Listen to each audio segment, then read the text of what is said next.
Just a couple of things. First up, I first met Betty 40 years ago, and it was on the 28th of April. Julie and I have been married on the 23rd of April in Darwin. That was my birthday. That was my birthday.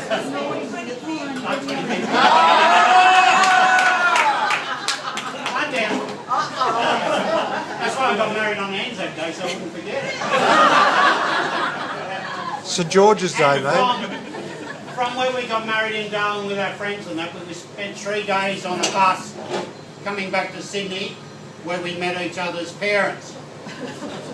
We're only in Sydney for a week, but during that week, the first thing that happened to us when we got back to Betty's place, her and Paul had actually moved out of their bedroom and turned it into a honeymoon suite for us.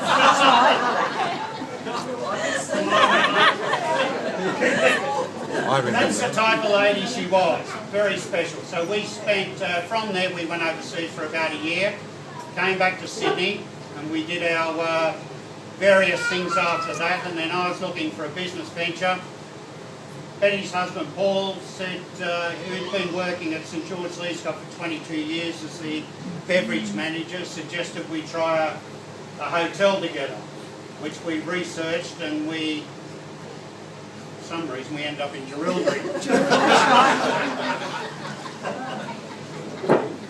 Betty really, apart from what Byron was saying, she raised a family of 5 children, which was pretty tough going, but had never entered the workforce apart from once, and I think she lasted 1 day, wasn't it? Yep, I remember that.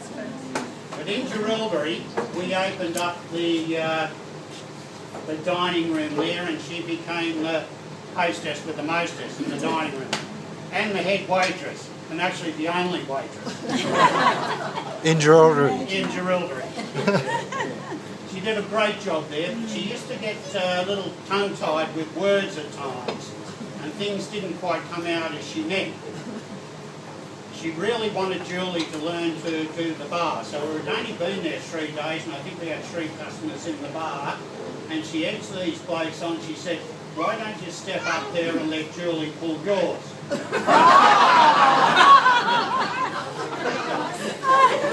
She was pretty embarrassed.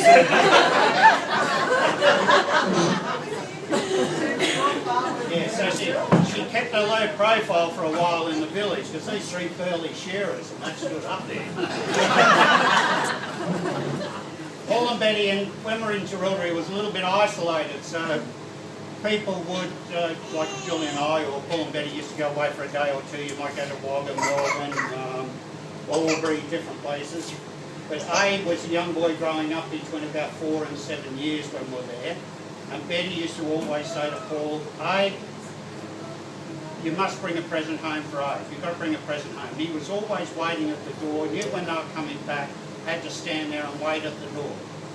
But when they went to different places and that, we didn't know what they were bringing back. But everyone knew when Paul and Betty had been to Griffith, because Abe used to like spicy food, and Paul used to bring him back a foot-long salami, which he tied round his wrist. He wouldn't let anyone touch it, and he'd have it there for 2 days until he demolished the lot. Then people would pass you in town during that time and say, "Oh, how Paul and Betty's trip to Griffith go?"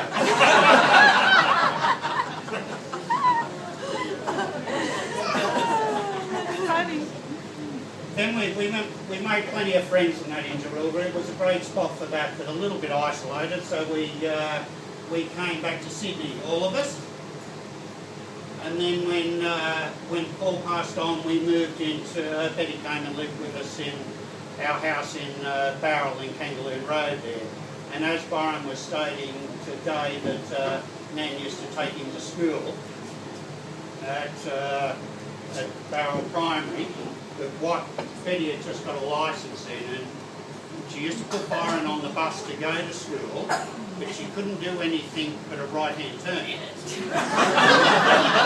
true. Luckily the bus went right-hand turn, and then she had to go about 3 or 4 kilometres out of the way to make it. paid for a licence for 22 years and never drove. No, that's right. And then from there, she looked after a barn that while we were working down the coast. And then, of course, 20 years ago, we moved into the hotel here. And